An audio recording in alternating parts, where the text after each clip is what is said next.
الرسول صلى الله عليه وسلم بيتكلم عن نفسه وبيقول: أنا ابن الذبيحين. مين هم الذبيحين؟ الذبيح الأول سيدنا إسماعيل، قصته المشهورة لما جاله سيدنا إبراهيم وقال له: إني أرى في المنام أني أذبحك، فلما أسلم وتله للجبين يقول الله عز وجل: وفديناه بذبح عظيم. فالذبيح الأول اللي فداه رب العالمين هو سيدنا إسماعيل، والرسول صلى الله عليه وسلم من ذرية سيدنا إسماعيل. طيب مين الذبيح الثاني؟ الذبيح الثاني هو عبد الله بن عبد المطلب، أبو الرسول صلى الله عليه وسلم. طب ليه هو لقب أو سمي بالذبيح؟ ليها قصة. عبد المطلب لما كان عنده الحارث بس، رأى رؤيا وهو نايم في المنام.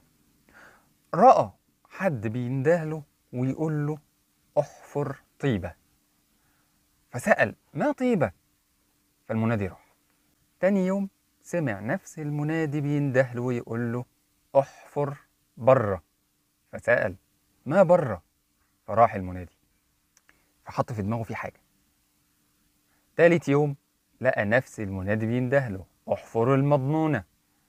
فسأل: ما المضنونة؟ فراح المنادي فتأكد إن في حاجة. خلاص، يعني 3 أيام ورا بعض نفس الحلم، في حاجة. اليوم الرابع سمع نفس المنادي بيندهله ويقول له: احفر زمزم. فسأل: ما زمزم؟ فالمنادي راح ردد عليه قال له: لا تنضب أبدا ولا ترم، تسقي الحجيج الأعظم، وهي بين الرفث والدم، عند نقرة الغراب الأعصم، عند قرية النمل. صحي؟ هم عارفين زمزم، فخلاص عرف إن زمزم مطلوب منه إن هو يحفرها. طب هي إيه اللي كان دفنها؟ هنقول القصة ديت في فيديو تاني. بدأ يتحرك عشان ينفذ المهمة المطلوبة منه، يحفر زمزم. زمزم حوالين الكعبة، بس محدش يعرف هي فين، وحوالين الكعبة كتير. فما كانش عنده غير الحارث ابن عبد المطلب، أخده معاه وطلع عند الكعبة وقعد مستني.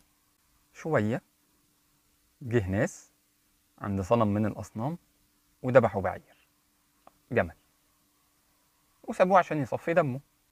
الجمل قام جري بينازع، وهو بينازع قام جري وعمال ينزف. ادي هنا الدم. قعد يجري يجري يجري وهم بيجروا وراه لحد ما خارت قواه ووقع. فراحوا كملوا عليه وشقوا بطنه وطلعوا الرفث اللي هو الأمعاء. فدي أول إشارة بين الرفث والدم. كل دي زمزم في المنطقة دي، بس الجمل جري كتير فمستحيل يقعد يحفر ده كله. بدأ عبد المطلب في طريق الدم ده يدور، لقى تجمع كبير للنمل. فطبعا برضه مساحة كبيرة، فهيحفرها كلها ازاي؟ فضل قاعد عند المنطقة ديت مستني. شوية وجه غراب. احنا عارفين الغراب اسود.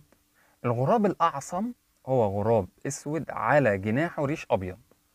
جه الغراب الأعصم ده ونزل عند قرية النمل دي وقعد ينقر في مكان ما. فعرف عبد المطلب إن هنا زمزم. جاب المعول وبدأ يحفر. فشافوه سادة قريش بيعمل إيه ده بيحفر عند الكعبة. فجم يقولوا له، فعبد المطلب قال لابنه الحارث: يشغلهم عني. فقام الحارث ياخد ويدي معاهم في الكلام، يشغلهم عن أبوه، وأبوه عمال بيحفر. وهم كده عبد المطلب بيخبط في الأرض، سمعوا صوت رنة بيقولوا: طي البئر. طي البئر اللي هو البير محفور، بيحوطوه بحجارة كده. فخبط الحجارة دي فكبر عبد المطلب. فسادة قريش عرفوا ان هو لقى اللي بيدور عليه. بتعمل ايه يا عبد المطلب؟ بحفر زمزم. حفر لقى زمزم. فسادة قريش قالوا له: احنا شركائك. كان العرب اي حاجة فيها شرف ما يسيبوهاش. فعبد المطلب قال لهم: شركائي في ايه؟ انا اللي حفرتها، انا المفروض اللي ابقى مسؤول عن زمزم، وانا اللي اسقي الحجيج. قالوا له: ابدا، احنا بنروح نستورد ميه من بره مكة، دلوقتي ميه عند الكعبة وزمزم، احنا شركائك. وعبد المطلب اصر: لا، دي ليا.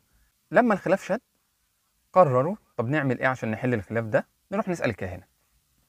راحوا عند الكعبة عشان يسألوا الكاهنة، ما لقوش الكاهنة. فين الكاهنة يا جماعة؟ سافرت، راحت خيبر. خدوا بعضهم وراحوا عشان يسافروا يروحوا وراها عند خيبر. وهم في الطريق المية اللي معاهم خلصت، والطريق لسه طويل، وأيقنوا بالهلاك. خلاص احنا ما فيش مية، المية خلصت. نعمل ايه فعبد المطلب قال لهم نحفر قبورنا، وكل ما حد يموت الباقيين يدفنوه، على الاقل في الاخر يبقى واحد ما يدفنش احسن ما كلنا نبقى مرميين في الصحراء كده مش مدفونين. فقاموا وعملوا اللي عبد المطلب قاله، وقاعدين مستنيين الموت. فكر عبد المطلب ايه اللي احنا بنعمله ده؟ ده عجز، ما نقوم. قال لهم بقول لكم ايه، تعالوا ما نقوم يمكن نلاقي قدام ايه ميه ولا حاجه، يلا بينا. وهم قايمين، بعير عبد المطلب وهو بيقوم بيخبط رجله في الارض، طلعت من تحته ميه. شربوا، شبعوا، حوشوا، ولسه في ميه. فسادة قريش قالوا والله الذي اسقاك الماء في هذه الصحراء لهو الذي اسقاك زمزم، زمزم لك. بس الموضوع كده ما خلصش مع عبد المطلب. عبد المطلب حس بالضعف، ان هو ما عندوش الا ولد وحيد يدافع عنه، واضطر ان هو يسافر وكان هيموت وليله كبيره قوي. فحس بالضعف، فنذر نذر ان هو لو جاله 10 ولاد ذكر هيذبح واحد فيهم، عشان يقول انا عندي ولاد كتير فانا بذبح واحد فيهم مش عايز.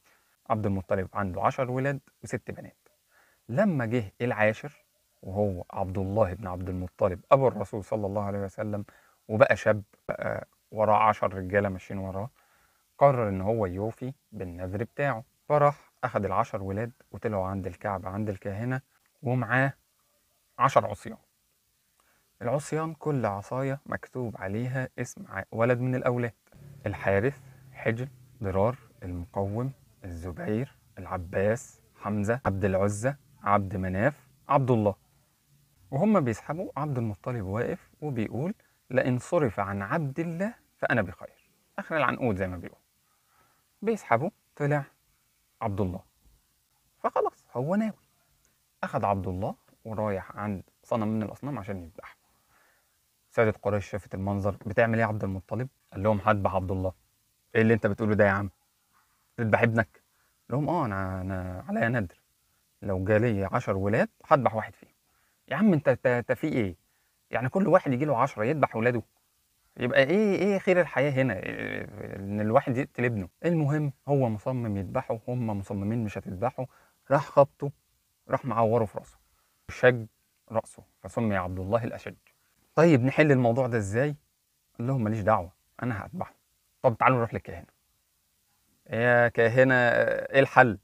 مش هينفع يقتل ابنه. الكاهنه قالت لهم يعمل القرعه بين عبد الله و10 من الابل. طلع الابل، اذبحوا الابل. طلع عبد الله، خلوا القرعة بين عبد الله و20 من الإبل، وكل ما يطلع عبد الله زودوا 10. راحوا وعملوا كده، عبد الله و10 من الإبل يطلع عبد الله، عبد الله و20 من الإبل يطلع عبد الله، لحد ما وصلوا عبد الله و100 من الإبل. بيسحبوا، طلع 100 من الإبل. عبد المطلب قال لا ده تهريج. تاني بيسحبوا، طلع 100 من الإبل. تالت بيسحبوا، طلع 100 من الإبل. فذبحوا ال100 بعير فداء لعبد الله بن عبد المطلب. وعشان كده الرسول صلى الله عليه وسلم بيقول أنا ابن الذبيحين، سيدنا إسماعيل وعبد الله ابن عبد المطلب.